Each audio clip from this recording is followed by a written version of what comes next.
Oi, linda! Atendendo a pedidos, bora lá destrinchar o livro Poder e Manipulação de Jacob Petrie. Eu comecei a ler esse livro, mostrei para vocês e vocês me deram a ideia de fazer um resumo. Eu estou amando o livro porque o livro está me ajudando a entender o poder da manipulação das pessoas e manipulação também podemos aí traduzir para influência. Bora lá? Vem comigo que lá vem dica boa, lá vem dica top. Nesse livro, Jacob Petrie descreve 20 lições que ele extraiu da obra O Príncipe de Maquiavel. Existem várias resenhas desse livro no YouTube. Se você quiser se aprofundar e ver certinho sobre o livro, corre lá ou segue o autor no Instagram, @JacobPetrie. Inclusive eu sigo e tem muitas coisas legais.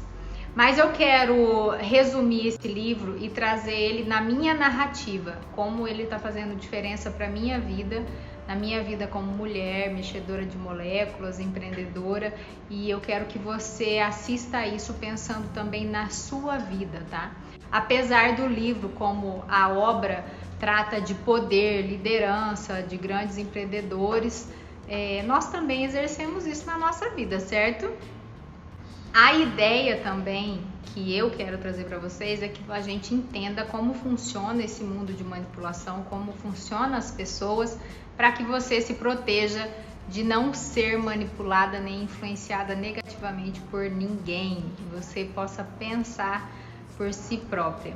Bora lá? Vou falar um pouquinho sobre O Príncipe.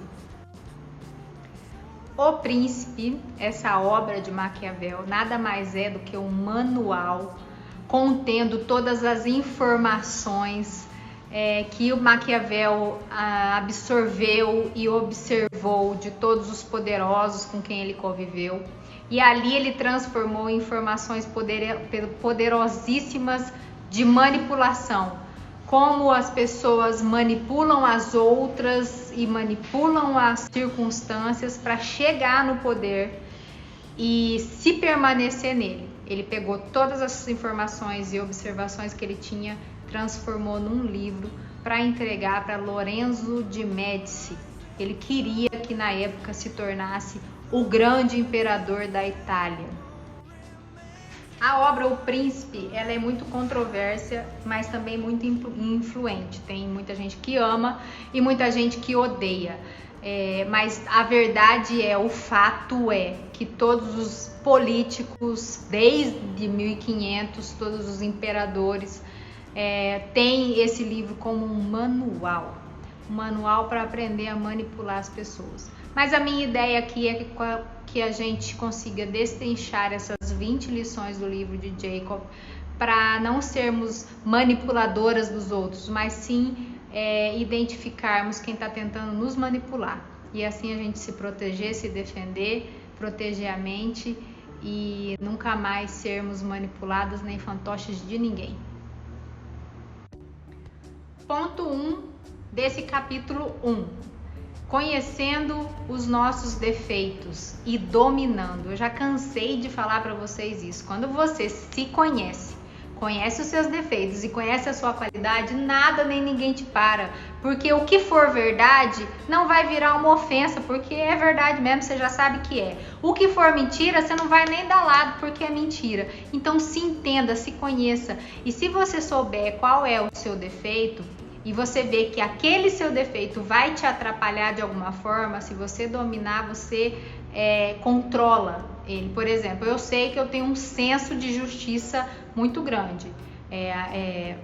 O que é certo é certo. E esses dias eu precisei ir numa loja com o Pedro, que não estava agindo certo. Eu falei pra ele, se eu for lá, vai dar merda. Então eu nem vou, porque eu sabia que eu ia piorar a situação.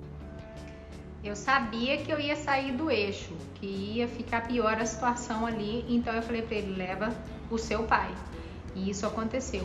Outra coisa que eu aprendi a dominar foi o choro. Eu fui muito assim, confrontada em uma situação, mesmo tendo razão, eu chorava ao me defender. E isso é ruim, porque daí você chorou, perdeu a razão. É a mesma coisa que gritar, gritou, perdeu a razão. né? Tem que se manter calma.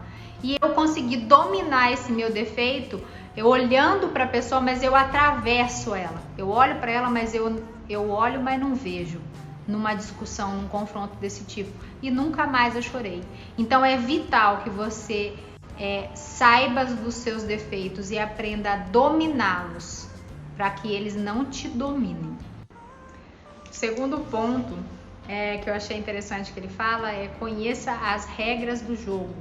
Quando a gente conhece as regras do jogo, nós nos tornamos jogadores e não espectadores, porque daí você sabe jogar. O que é esse jogo que ele quer dizer? A vida. Quando você conhece os fatos da vida, quando você começa a destrinchar, ter informações do que está acontecendo na sua cidade, no seu país, quando você começa a buscar informações, você consegue tomar decisões baseadas em coisas, em fatos reais.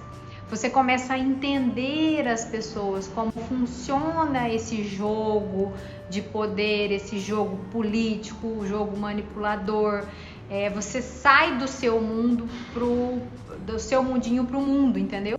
Se liga, se informa, abre os olhos. Por exemplo, vou te dar um exemplo. Quando você começa a pegar informações e ler mais, você consegue adquirir conhecimento. Por exemplo, você vende marmita para fora. Normalmente na marmita o que mais vem ali é o arroz, né? Soçoca. De repente o arroz subiu. Mas foi descobrir o porquê que o arroz subiu, né? Você tá ali na tua marmita, você tem que saber o porquê. Você se interessou em descobrir o porquê que teve essa alta no preço do arroz? Se você se interessou, você saiu do seu mundinho e abriu os seus olhos para a realidade. Isso é conhecer as regras do jogo. Por que que o arroz subiu? Por que subiu o valor? Porque o dólar estava alto. Se eu planto arroz, eu prefiro vender em dólar para ganhar mais do que vender em real. Então, 80% da colheita de arroz, as pessoas estavam exportando para ganhar mais. Faltou mercadoria no Brasil, nacional. Quando falta, tem pouco, o preço sobe. E quando você tem informação, você sabe o que colocar no seu produto. O preço, você sabe quando vai subir, se não vai subir, se vai baixar. Aí o dólar começa a fazer diferença para você que faz marmita, entendeu?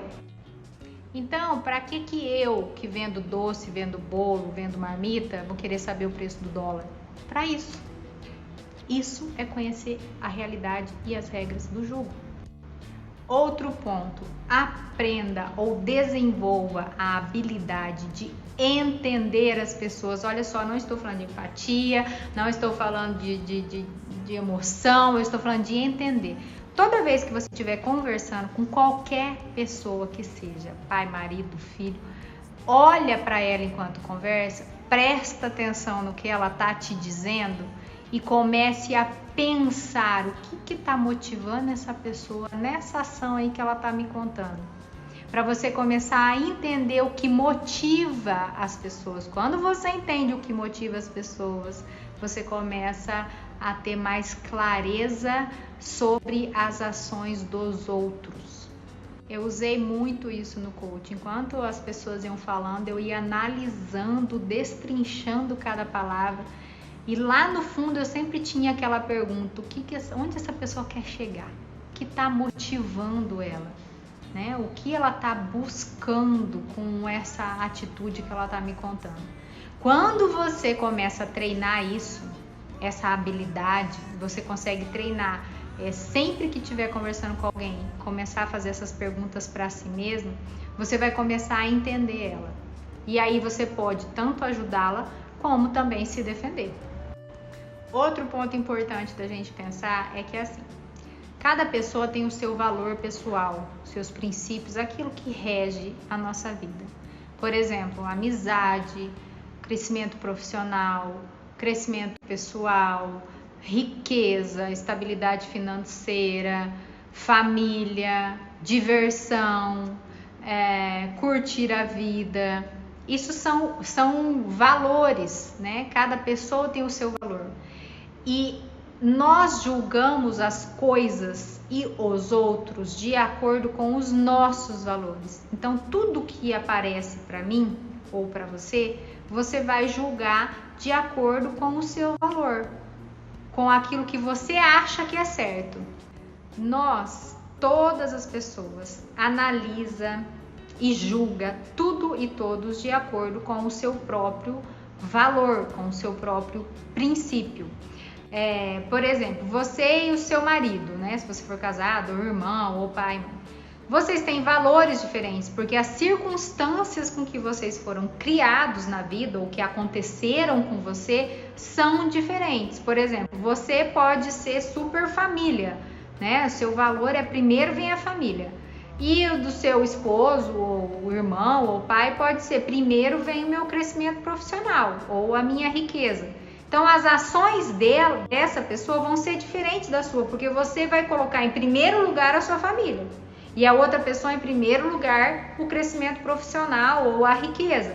E aí vocês vão estar sempre em atrito. Se você parar para pensar, ele ou ela ou a outra pessoa só está reagindo e agindo de acordo com os valores dela. Nem tudo é uma afronta, entende? Nem tudo a pessoa está fazendo porque quer te afrontar. Não, ela está fazendo de acordo com o valor dela, com aquilo que ela acredita que tem que ser. Se você começar a analisar as pessoas e as ações delas de acordo ou pensando sobre isso, você vai começar a entender como a pessoa age. E você vai começar a prestar atenção, tipo, o valor dessa pessoa é diferente do meu. E tudo bem. Desde que você entenda isso, você não sofre mais. E você começa a aprender a decifrar as pessoas. É aí que é o ponto-chave. É aí que nós chegamos no final da análise do primeiro capítulo, falando sobre decifrar pessoas. Quando você começa a criar essa habilidade de olhar para uma pessoa e entender o que a motiva, quais são os valores dela e que os valores dela são diferentes dos seus. Então, as ações dela vai ser sempre diferentes das suas. Os pensamentos dela pode, às vezes, né, ser meio compatível, mas vai ser sempre diferente, porque ela analisa e julga todos de acordo com o princípio e valor dela. Você para de criar expectativa e você começa a ter o poder. E o poder que eu falo é o poder de decidir se as ações da pessoa vão te atingir ou não. Se você vai deixar com que o que ela está fazendo ou falando vai manipular o seu dia e a sua vida. É quando você consegue decifrar as pessoas que você para de ser manipulada e influenciada. Mas isso é uma habilidade que você tem que desenvolver, usando todas as outras coisas que eu falei. E o principal é ter noção da realidade dos fatos, se informar. E assim a gente acaba a análise do primeiro capítulo do livro Poder e Manipulação. Na análise do segundo capítulo, já vou te adiantar que nós vamos falar sobre a influência das circunstâncias na nossa vida. Qual é o nosso papel e qual é o tamanho do nosso poder sobre as coisas que acontecem conosco, tanto as boas quanto as ruins. Te vejo na análise do próximo capítulo. Deixa seu comentário, curte, comenta, envia para as pessoas. E vamos criar essa comunidade para nós nos tornarmos mulheres mais fortes, decididas e protegidas. Um beijo, Beauties!